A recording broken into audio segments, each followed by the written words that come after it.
कहानी की शुरुआत में भविष्य का समय दिखाया जाता है, जहां इंसानों ने एक ऐसे मैजिकल पेड़ पौधों की खोज कर ली होती है जिसके फूल को इंसानी डीएनए में कंबाइन करने पर वो पूरी तरीके से बदल जाती थी। इससे आने वाली जो भी जनरेशन पैदा होती है उनके पास कुछ सुपर नेचुरल शक्तियां होती है। जैसे किसी के देखने की शक्ति बहुत ज्यादा है, वो किसी चीज के भी आर पार देख सकता है। कोई इतना ज्यादा ताकतवर है कि किसी हाथी को भी हरा दे। इनफैक्ट कुछ डीएनए म्यूटेशन के कारण इंसानों की बॉडी में कई सारी चेंजेस आए हैं। इन्हीं रीजंस की वजह से इंसानों का लिविंग स्ट्रक्चर काफी ज्यादा बदल गया है। वो अपनी शक्तियों का यूज खुद के लिए करते हैं। लेकिन इस दुनिया में कुछ लोग ऐसे भी थे जिनके पास बिल्कुल भी शक्तियां नहीं थी। उनकी बॉडी पर भी एक्चुअल में डीएनए म्यूटेशन किया गया, लेकिन उनकी बॉडी ने वो चीजें एक्सेप्ट ही नहीं की। इस वजह से जिन लोगों को पावर नहीं मिली होती उन्हें काफी डाउनग्रेड कर दिया जाता है, यानी पावरफुल लोग उन्हें बहुत ही ज्यादा नीचा दिखाते थे। फिलहाल हमें एक बहुत ही बड़ा रिसर्च सेंटर दिखाया जाता है उस अनोखे फूल का। क्लोई नाम की एक लड़की जो एक सीक्रेट एजेंट थी और उसकी सुनने की ताकत सबसे ज्यादा होती है। फिलहाल तो वो उस रिसर्च सेंटर में कई सारे बच्चों के साथ एक स्कूल गर्ल बनकर आई है। अब उसी रिसर्च सेंटर में हमें फ्रैंक नाम का एक आदमी दिखाया गया जो व्हील चेयर पर होता है। बेचारे फ्रैंक के पास कोई भी शक्तियां नहीं होती, लेकिन अभी जो वो करने जा रहा है शायद वो खतरे में पड़ जाएगा। फ्रैंक तो अपने व्हील चेयर पर बैठकर धीरे धीरे एक प्राइवेट रूम में घुस जाता है। वहाँ से आगे बढ़ने पर पता चला सामने दो गार्ड्स खड़े हुए हैं, तो अब उन्हें पार करके आगे जाना ही होगा। इस वजह से फ्रैंक ने एक रोबोटिक छोटा चूहा निकाला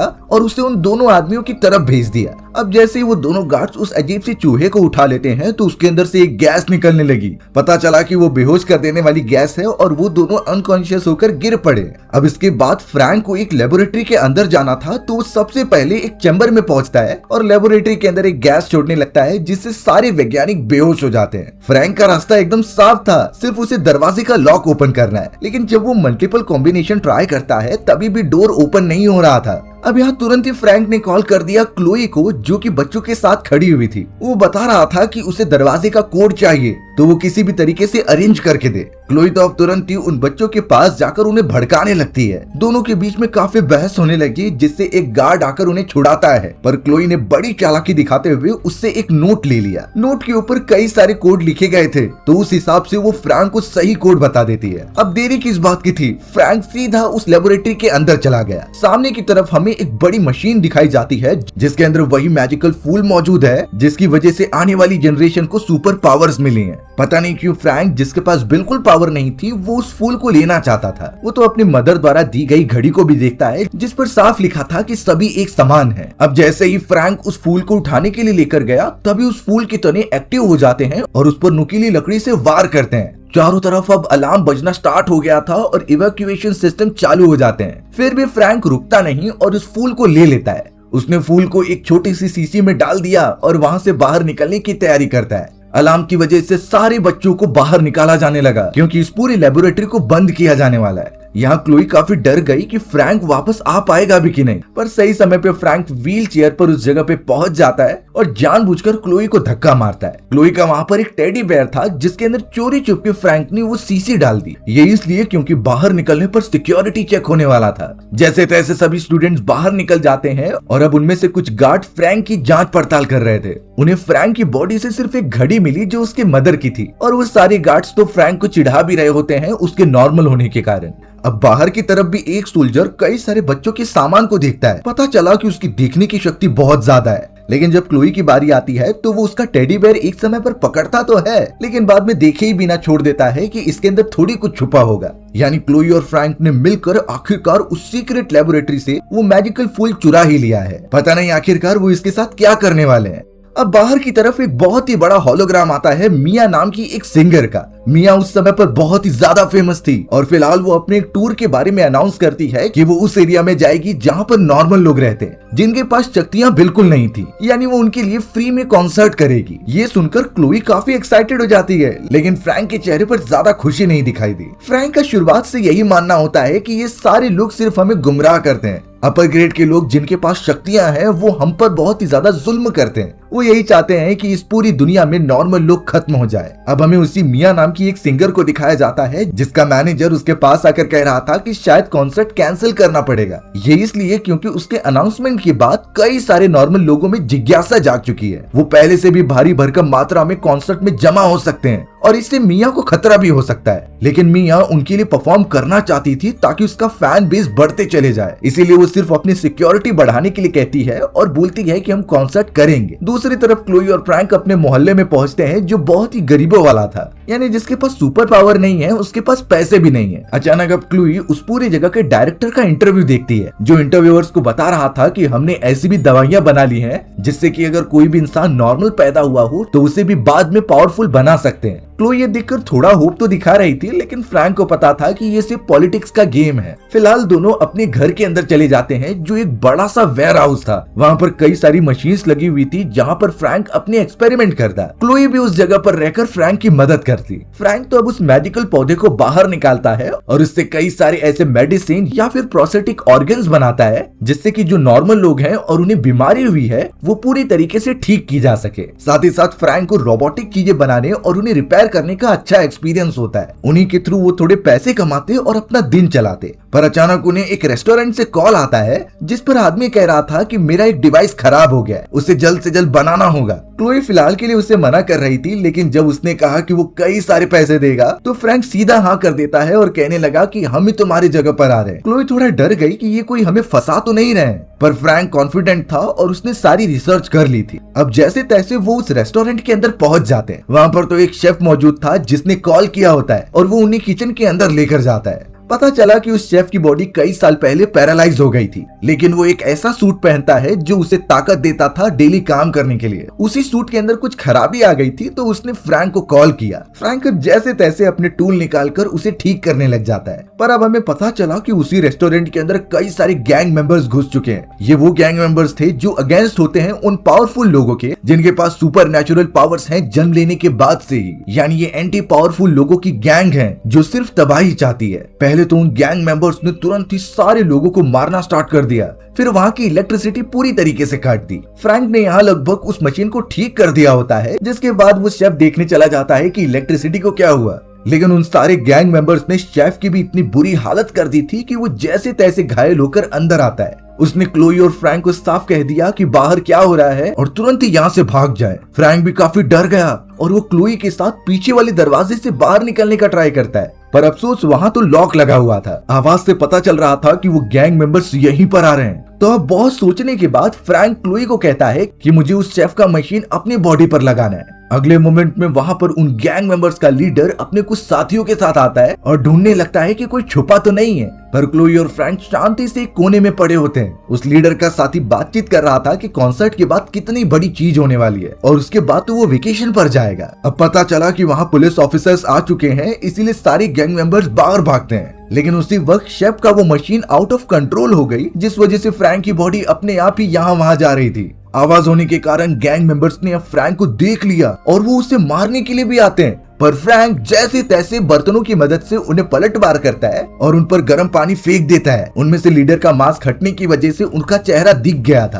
पर क्लोई और फ्रैंक जैसे तैसे वहाँ से बाहर निकल जाते हैं। पुलिस ऑफिसर्स वहाँ पर आ चुके थे और अगर इस तरीके से उन्हें देखा गया तो उन्हें भी एक गुनहगार समझा जाएगा, इसीलिए वो पीछे वाले रास्ते से निकलते हैं। फ्रैंक ने जो मशीन वाला सूट पहना था वो थोड़ा डैमेज हो जाता है, इसीलिए क्लोई उसकी मदद करती है एक सेफ जगह पर लेकर जाने के लिए। यहाँ क्लोई और फ्रैंक के घर पहुँचते ही चारों तरफ न्यूज फैल गई थी कि रेस्टोरेंट के ऊपर कई गैंगस्टर्स का हमला हुआ है। और शॉकिंग बात ये थी कि सीसीटीवी कैमरा के अंदर क्लोई और फ्रैंक की भी फोटोज आई होती हैं। यानी अब सभी को यही शक होने लगा है कि क्लोई और फ्रैंक भी उन गैंगस्टर से मिले हो सकते हैं। अब ये खबर सुनकर तो दोनों एकदम दंग रह गए, खास करके फ्रैंक, जिसे समझ में आ चुका था कि शायद वो लोग उन्हें पकड़ने जरूर आएंगे। लेकिन यहाँ क्लोई जान चुकी थी कि शायद वो गैंगस्टर्स मिया के कॉन्सर्ट में हमला करने वाले। इससे तो कई सारे मासूम लोगों की जानें चली जाएंगी। न्यूज में हमें एक ऑफिसर दिखाया गया जिसका नाम ह्यूक होता है और वो साफ कह रहा था कि जिन लोगों के पास पावर नहीं है वही ये सारी चीजें करते हैं, लेकिन आने वाले समय में हम उन सभी को पूरी तरीके से खत्म कर देंगे। सच्चाई वाली बात ये थी कि ये ऑफिसर कोई और नहीं बल्कि वही गैंग मेंबर्स का लीडर होता है जिसका मास्क थोड़ी देर के लिए हट गया था। फ्रैंक तो उसे पहचान जाता है, लेकिन अब वो उस जगह से निकलने की तैयारी करने लगा। क्लोई यहाँ फ्रैंक को रोकते हुए कहती है कि हमें बेकसूर लोगों की मदद करनी चाहिए,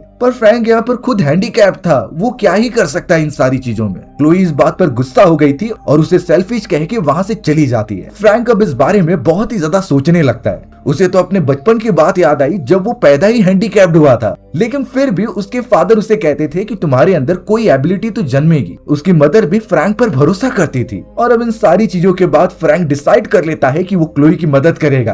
क्लोई जब वापस वेयरहाउस के अंदर आती है तो फ्रैंक उस मशीन को ठीक कर रहा था, यानी कि वो क्लोई के साथ जाकर उन बेकसूर लोगों को बचाएगा। जल्द से जल्द दोनों ने मिलकर उस सूट को बना लिया और फ्रैंक पहनकर उसे टेस्ट भी करता है। क्लोई ने तो कुछ केमिकल्स भी उसके अंदर डाले ताकि उसकी पावर डबल हो जाए, यानी अब वो दोनों तैयार हैं यूक और उसकी गैंग मेंबर्स को रोकने के लिए। हमें तो उन नॉर्मल लोगों के एरिया में मिया दिखाई गई जो अपना कॉन्सर्ट कंटिन्यू कर रही थी। सभी लोग बहुत ही ज्यादा उतावले हो रहे थे, पर भीड़ इतनी ज्यादा बढ़ गई कि लोग फेंसिंग को तोड़कर अंदर आने लगे। सिक्योरिटी पर्पस की वजह से मिया को वहीं पर अपना कॉन्सर्ट बंद करना पड़ा और जब उसके मैनेजर्स उसे लेकर जाते हैं तो कई गार्ड्स उन्हें मारने लगे। पता चला कि ये यूक के गैंग मेंबर्स है जो वहाँ मिया को किडनैप करने आए हैं। वो तो मिया को चोट पहुंचाने के लिए भी आगे बढ़ते हैं, पर तभी अचानक ऊपर से एंट्री होती है फ्रैंक की, जिसने मास्क पहना हुआ था और पूरी बॉडी पर उसके आर्मर होते हैं। वो सीधा हीरो की तरह जंप करता है और उन लोगों से फाइट करने के लिए रेडी हो जाता है, पर पता चला कि उसके सूट में कई सारे पेड़ पौधे उगने लगे हैं। ये उस केमिकल की वजह से है जो क्लोई ने उसकी बॉडी में डाला था, और अब इन्हीं रीजंस की वजह से बाकी मेंबर्स उस पर हंस रहे होते हैं। बट फ्रैंक वहीं रुकता नहीं, उसने वही सारे पौधों का यूज करके उन मेंबर्स को मारना स्टार्ट किया। पौधे बड़े हो जा रहे थे जिससे कि वो उन्हें गिरा देता है, और अब उन सारे मेंबर्स और फ्रैंक के बीच घमासान लड़ाई चालू हो गई। शुरुआत में फ्रैंक एकदम बहादुरी से लड़ रहा था, लेकिन फिर वो ओवर पावर कर देते हैं और फ्रैंक को मारते हैं। ये चीजें देखकर क्लोई तुरंत ही एक कार लेकर आती है और मिया को अंदर आने के लिए कहती है। फ्रैंक भी इस इशारे को समझ गया और वो सीधा भागकर कार में बैठ जाता है। क्लोई जल्द से जल्द उन मेंबर से कार को दूर लेकर चली गई। वो लोग ट्रेवल करते हुए सीधा अपने वेयर हाउस में आते हैं और दरवाजे बंद कर देते हैं, क्योंकि वो सारे मेंबर्स अभी भी बाहर मौजूद थे। अब वहाँ चारों तरफ खबर फैल गई थी कि मिया के कॉन्सर्ट पर हमला हुआ, लेकिन किसी अनजान आदमी ने मिया को बचा लिया और अपने साथ लेकर चला गया। यहाँ वेयर हाउस में मिया जब देखती है तो पता चला लड़ाई के दौरान फ्रैंक को चोट लगी है, तो वो जाकर उसकी मरहम पट्टी करने लगी। लेकिन मिया यहाँ पर ज्यादा टाइम तक नहीं रुक सकती। वो जिद करने लगी कि मुझे वापस कॉन्सर्ट करने जाना है, पर यहाँ फ्रैंक ह्यूक नाम की उस ऑफिसर की सच्चाई बताता है कि वो गैंगस्टर है और जितने आतंक हुए हैं वो सब ह्यूक ने ही किए हैं। फ्रैंक को ये भी लगने लगा था कि मिया के साथ साथ उनकी भी जान अब खतरे में पड़ गई है। मिया फिलहाल इन चीजों के बारे में बिल्कुल नहीं सोच रही थी और कहती है कि मुझे डायरेक्टर से भी मिलने जाना है, पर फ्रैंक कहता है कि पावरफुल लोगों और नॉर्मल लोगों में कभी भी सुलह नहीं हो सकती। वो हमारे दुश्मन थे और हमें खत्म करने के लिए कोई कसर नहीं छोड़ेंगे। क्लोई भी यहाँ आकर मिया को समझाती है और तब जाकर मिया रेडी हो गई उनके प्लान में काम करने के लिए। तीनों मिलकर एक फुल प्रूफ प्लान रेडी करते हैं। अगले दिन फ्रैंक और मिया एक बेबी बॉर्न कराने के लिए एक सेंटर में चले गए। वहाँ पर पहले ही जेनेटिक प्रोग्रामिंग करके बच्चे पैदा किए जाते थे कि आपको कैसे बच्चे चाहिए और कौन से कलर के चाहिए। मिया तो रिसेप्शनिस्ट के पास जाकर अपने हस्बैंड फ्रैंक को इंट्रोड्यूस करती है और कहती है कि मुझे फ्यूचर प्लान्स करने हैं। वहाँ पर एक सीनियर डॉक्टर आ गया जो मिया से पूछताछ करने लगता है, पर मिया बहुत ज्यादा फेमस थी, इसीलिए वो बातों ही बातों में उससे बहका लेती है और कहती है कि मैं आप सबके लिए फ्री में परफॉर्म भी कर दूंगी। और अब फ्रैंक और मिया उन सारे डॉक्टर्स को लेकर चले जाते हैं एक कमरे के अंदर। चोरी चुपके फ्रैंक ने एक चाबी चुरा ली और सारे डॉक्टर्स को एक कमरे के अंदर बंद कर दिया। अचानक पता चला कि कुछ देर के बाद वो सारे गैंग मेंबर्स वहाँ पर आ चुके हैं, क्योंकि उन्हें इस सेंटर से कई सारी इंपॉर्टेंट चीजें चुरानी थी। फ्रैंक और मिया को शायद इन चीजों के बारे में पहले से ही पता था, तो अब फ्रैंक बिना देरी किए सूट पहन लेता है और उन गैंग मेंबर्स के सामने आ जाता है। गैंग मेंबर्स के पास काफी खतरनाक हथियार थे जिससे वो उसके ऊपर टूट पड़ते हैं हमला करने के लिए, लेकिन फ्रैंक ने अपने सूट के अंदर कई जहरीली गैसेस डाली थी, ऐसी गैस जो पूरे लोहे को भी पिघला दे। लगातार हमला करने के बाद वो कई मेंबर्स को मार भी देता है, लेकिन उनकी क्वांटिटी थोड़ी ज्यादा थी। बेचारा फ्रैंक नीचे गिर गया और उसका मास्क हटाकर वो मेंबर्स उसे देख लेते हैं। वो फ्रैंक को इतना ज्यादा मारने लगे कि वो काफी घायल हो जाता है, पर तभी उस जगह पर मिया और डायरेक्टर आ गए, जिनके सारे सिक्योरिटी गार्ड्स उन गैंग मेंबर्स पर टूट पड़ते हैं। गैंग मेंबर्स तुरंत ही अपनी जान बचाकर वहाँ से भाग गए। मिया और डायरेक्टर भी उस जगह पर पहुंचकर फ्रैंक को देखते हैं, पर फ्रैंक उन गैंग मेंबर्स को पकड़ना चाहता था, जिसमें तुरंत ही डायरेक्टर बताते हैं कि तुम सुरक्षित हो वही इम्पोर्टेंट है। क्लोई भी उस जगह पर मौजूद थी और एक सच्चाई वाली बात पता चली कि डायरेक्टर कोई और नहीं बल्कि फ्रैंक के फादर हैं, और आज तक फ्रैंक ने अपनी बहन क्लोई से ये बात छुपा कर रखी थी। क्लोई ने जब ये खबर अचानक सुनी तो उसे काफी हर्ट होता है, क्योंकि फ्रैंक ने बताया था कि उसके फादर मर चुके हैं क्लोई तुरंत ही वहाँ से दूर भाग जाती है। अब उस जगह पर न्यूज चैनल वाले पहले ही पहुंच चुके थे, तो इसलिए डायरेक्टर अपने पॉलिटिकल फायदे के लिए अपने ही बेटे फ्रैंक का यूज करता है। वो उसे उठाकर न्यूज चैनल वालों के पास लेकर गया और बताया कि ये हमारे एक्सपेरिमेंट्स में से एक है कि जिन लोगों के पास शक्तियां नहीं हैं, उन्हें उन पौधों की मदद से बाद में भी शक्तियां प्रोवाइड की जा सकती हैं, और इस वजह से जो दो ग्रुप के अंदर डिफरेंस मौजूद है वो खत्म हो जाएगा। पूरे न्यूज में ये खबर फैलने लगी थी। जो नॉर्मल लोग होते हैं उन्हें थोड़ी सी होप मिली कि उनके पास भी ये मैजिकल पावर्स हो सकती हैं। अब कुछ समय के अंदर डायरेक्टर के बताए गए इस प्रोग्राम को अप्रूव किया जाता है, यानी उन्हें परमिशन मिल गई है कि जो भी साधारण आदमी वहां आकर अपने ऊपर एक्सपेरिमेंट कराएगा तो उन्हें वो नेचुरल एनर्जी प्रोवाइड करेंगे। जगह जगह से साधारण और हैंडीकैप लोग उस प्रोग्राम में इनरोल होने लगे। उन्हें अच्छी तरीके से ट्रांसपोर्ट किया जाता है और उनके रहने खाने पीने का खर्चा सब डायरेक्टर की कंपनी दे रही थी। इसी वजह से सारे साधारण लोग काफी खुश थे और उन्हें एक होप मिल चुकी थी। शहर से काफी दूर हमें उस फैसिलिटी में भी दिखाया गया जहाँ पर फ्रैंक भी मौजूद था, यानी फ्रैंक भी एक पावरफुल इंसान बनना चाहता है, पर ये सारी चीजें जितनी सिंपल दिख रही हैं उतनी है नहीं। यहाँ फ्रैंक के पास उसके फादर आकर कहते हैं कि सब ठीक हो जाएगा, पर फ्रैंक को किसी भी तरीके से ह्यूक नाम के उस गैंग मेंबर को पकड़वाना था। फ्रैंक इस एक्सपेरिमेंट से इसलिए भी डर रहा होता है क्योंकि कई साल पहले उसके फादर ने उसकी अपाहिज मदर पर भी यही एक्सपेरिमेंट किए थे, जिससे कि उसकी मदर मर गई। इन्हीं रीजंस की वजह से फ्रैंक ने अपना घर छोड़ दिया था। पर यहाँ डायरेक्टर अपने बेटे से माफी मांगता है और उसे उसकी मदर का एक आखिरी लेटर देता है जब मरने से पहले उन्होंने ये लिखा था। फ्रैंक जैसे तैसे अपनी मदर की फोटो देखता है और उस लेटर को ओपन करके पढ़ने लगता है। उसकी मदर खुद उससे माफी मांग रही थी कि वो उसे छोड़कर चली गई क्योंकि उसने उस एक्सपेरिमेंट को चुना जो एकदम से अनस्टेबल था, लेकिन वो यही चाहती थी उसका बेटा बहुत ही आगे जाए और उन सभी का नाम रोशन करे। फ्रैंक की मदर ने लेटर में सिर्फ एक आखिरी बात कही कि तुम्हें लोगों को जितना हो सके इकट्ठा रखना होगा, उन्हें माफ करके आगे बढ़ना ही सबसे अच्छा डिसीजन है। फ्रैंक बहुत ही ज्यादा रोने लगा और अपनी मदर को वो बहुत मिस भी करता है क्योंकि उसकी मदर ही एक ऐसी थी जो उसे समझती थी। अब मिया उस जगह पर आ जाती है और फ्रैंक को लॉबी के अंदर लेकर जाती है जहां बाकी सारे साधारण लोग थे। जैसे तैसे फ्रैंक अपनी बहन क्लोई को ढूंढ लेता है और उससे तुरंत माफी मांग लेता है। क्लोई और फ्रैंक एक दूसरे के गले लगकर बहुत खुश हो रहे थे, पर अब फ्रैंक कहता है कि हमें ह्यूक नाम के उस गैंगस्टर्स को पकड़ना होगा। फिलहाल उन्हें कोई सबूत की जरूरत है जिससे ये प्रूव कर सके कि जितने भी धमाके हुए थे वो सब ह्यूक और उसके गैंग मेंबर्स ने कराए होते हैं। तभी अचानक क्लोई को एक प्लान सूझता है और वो सामने वाले इंसान से एक अजीब सा आंख में लगाने वाला डिवाइस मांग लेती है। क्लोई के दिमाग में कुछ आइडिया आया था, इसीलिए वो वेंटिलेशन एरिया में जाती है और आगे बढ़ती रहती है। क्लोई तो वेंटिलेशन एरिया में लगातार ट्रेवल करते हुए एक ऐसे चैम्बर में पहुंच गई जहां सारे पेशेंट्स को इकट्ठा रखा जाता था और उनके ऊपर एक्सपेरिमेंट किए जाते थे। क्लोई जब अच्छी तरीके से देखती है तो पता चला वहां पर ह्यूक और डायरेक्टर एक साथ हैं और वो दोनों उस जगह पर साथ मिलकर काम कर रहे हैं। यही रीजंस की वजह से क्लोई को अब थोड़ा शक होने लगा। वो उनकी ऑडियो रिकॉर्डिंग चालू कर देती है ताकि वो बाकियों को सुना सके। क्लोई ने तो डिवाइस की मदद से दोनों की बातें अच्छी तरीके से सुनी। डायरेक्टर ह्यूक को एक पेशेंट के पास लेकर आता है जिस पर फिलहाल वो एक्सपेरिमेंट कर रहे थे। देखने पर पता चला कि वो इसका इलाज नहीं कर रहे थे, बल्कि डायरेक्टर अपने डॉक्टर्स को कह के उस आदमी के दिमाग से एक फ्लूइड निकालता है। ये फ्लूइड इंसानों के दिमाग का एक बहुत ही इंपॉर्टेंट हिस्सा होता है। यहाँ ह्यूक जब कुछ समझ नहीं पा रहा था तो डायरेक्टर उसे समझाता है कि हम इस फ्लूइड की मदद से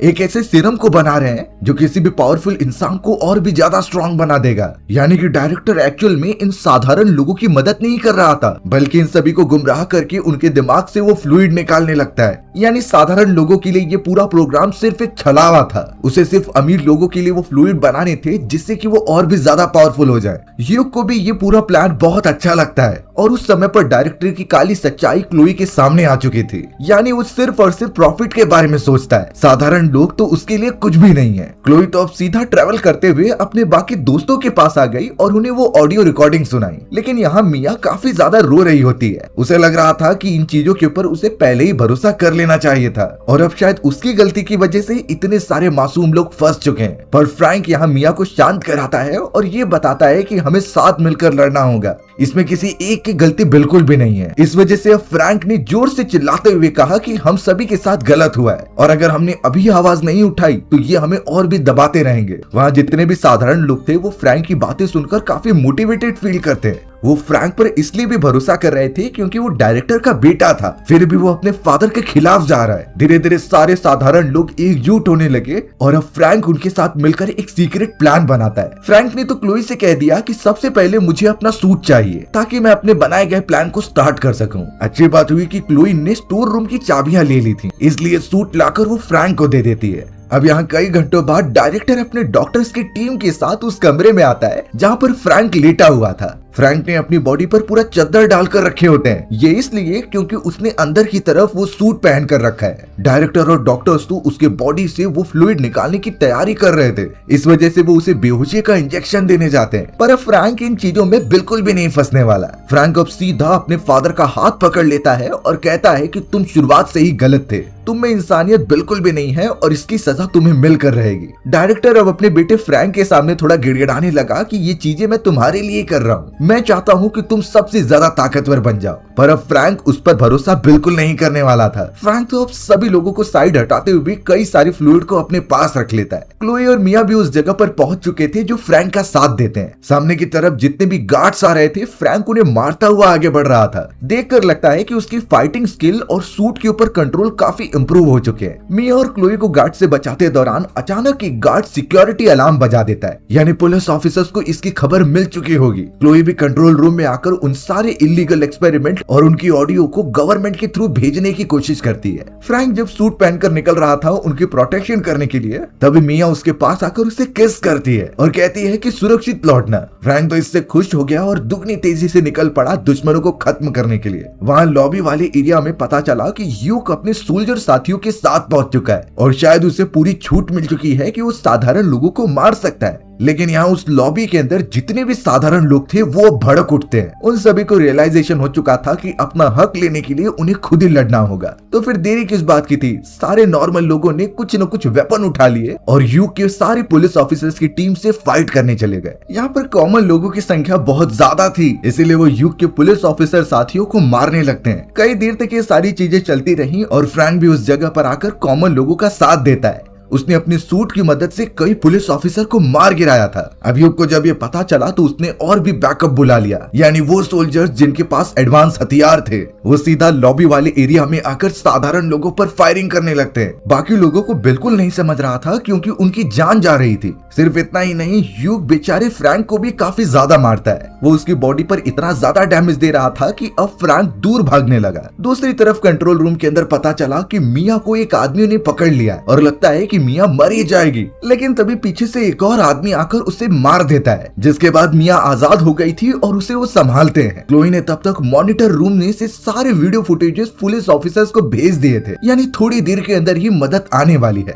ह्यूक की पूरी टीम ने कई सारे कॉमन लोगों को मार दिया था। इनफैक्ट अब ह्यूक फ्रैंक के पीछे पड़ा हुआ होता है और उसे मारते हुए लेबोरेटरी वाले एरिया में लेकर जाता है। फ्रैंक भी अब इतना घायल हो चुका था कि उसमें हिम्मत नहीं थी कि वो ह्यूक को मार सके, फिर भी उससे जितना बन पड़ता है वो करता है। ह्यूक तो अब उसे लेकर वही वाली चैम्बर में आ गया जिस जगह पर फूल रखे गए थे। अब फ्रैंक की नजर उसी फूल वाली चैम्बर पर पड़ती है जो कि टूटने लगा था। उसके दिमाग में कुछ प्लान चलता है, इसीलिए उसने अपने हाथ से थोड़ी गैस ह्यूक के सर पर मार दी। ह्यूक थोड़ा सा डिस्ट्रैक्ट होता है, लेकिन फिर भी वो फ्रैंक को मारना रोक नहीं रहा था। अचानक ह्यूक फ्रैंक को धक्का देता है और वो जानबूझकर जाकर ग्लास के ऊपर गिर गया। उस फूल का ग्लास पूरी तरीके से टूट चुका होता है, लेकिन अब जो होने वाला है उसका शायद ह्यूक ने कभी अंदाजा नहीं लगाया होगा। और जैसा उसने लास्ट टाइम एक्सपीरियंस किया था कि फूलों को छूने पर इस पेड़ के तने नुकीले लकड़ियों से हमला करते हैं। फूल को निकालने पर कई सारी नुकीली लकड़ियां सीधा आकर ह्यूक के बॉडी में घुस जाती हैं। ह्यूक बेचारा तड़पते हुए वहीं पर मर गया। कुछ देर में ही वहाँ पर जेन्युइन पुलिस ऑफिसर्स आ गए और सारे गैंगस्टर्स को पकड़ लिया। उन्हें वहाँ पर सबूत भी मिले इलीगल एक्सपेरिमेंट के, यानी अब वो सब चैन की सांस ले सकते हैं। जितने भी घायल पड़े हुए लोग थे उन्हें ट्रीटमेंट के लिए भेजा गया। क्लोई और मिया भी भागते हुए तुरंत ही फ्रैंक के पास आते हैं। फ्रैंक को भी रेस्क्यू किया जाता है और क्लोई ने उससे अपने प्यार का इजहार कर दिया था। कुछ दिनों बाद सारे सिटीजन्स को डायरेक्टर के इस खतरनाक प्लान के बारे में पता चला। गवर्नमेंट को अब पूरी तरीके से चेंज कर दिया गया था। न्यूज में ये भी मेंशन किया जाता है कि एक नकाबपोश ने हम सभी की मदद की। उसने ही कॉमन लोगों के लिए लड़ाई करी और हम जीत गए। फिलहाल तो उस नकाबपोश के बारे में कुछ भी बताया नहीं जाता, लेकिन हमें पता है कि वो कौन है। गवर्नमेंट द्वारा अप्लाई किए गए प्रीवियस सारे रूल बंद कर दिए जाते हैं, यानी कि अब कोई भी डिस्क्रिमिनेशन नहीं होगा सुपर पावर के अकॉर्डिंग। यानी कि अब कॉमन लोग कहीं भी जा सकते हैं और उनके ऊपर कोई पाबंदी नहीं है। यहाँ गले पर अटैक करने के कारण मिया ठीक से गा नहीं पा रही थी, लेकिन वो इसलिए खुश थी क्योंकि वो अपने आगे की जिंदगी फ्रैंक के साथ बिताएगी। फ्रैंक के फादर डायरेक्टर का क्या हुआ इसका कुछ पता नहीं चलता, लेकिन अचानक हमें एक आदमी दिखाया जाता है जिसका चेहरा बिगड़ गया था। ये कोई और नहीं बल्कि डायरेक्टर ही है जो फ्रैंक को दूर से देख रहा था। शायद उसके दिमाग में कुछ तो खुराफाती आइडिया चल रहा होगा अपने ही बेटे से बदला लेने का। पर फिलहाल हमारी ये कहानी यहीं खत्म हो जाती है। सो व्यूअर्स, अगर आपको मेरा नरेशन 1% भी अच्छा लगा होगा ना तो वीडियो को लाइक एंड चैनल को सब्सक्राइब जरूर कर देना। मिलते हैं इसी तरीके की मजेदार वीडियोस में, तब तक के लिए बाय बाय।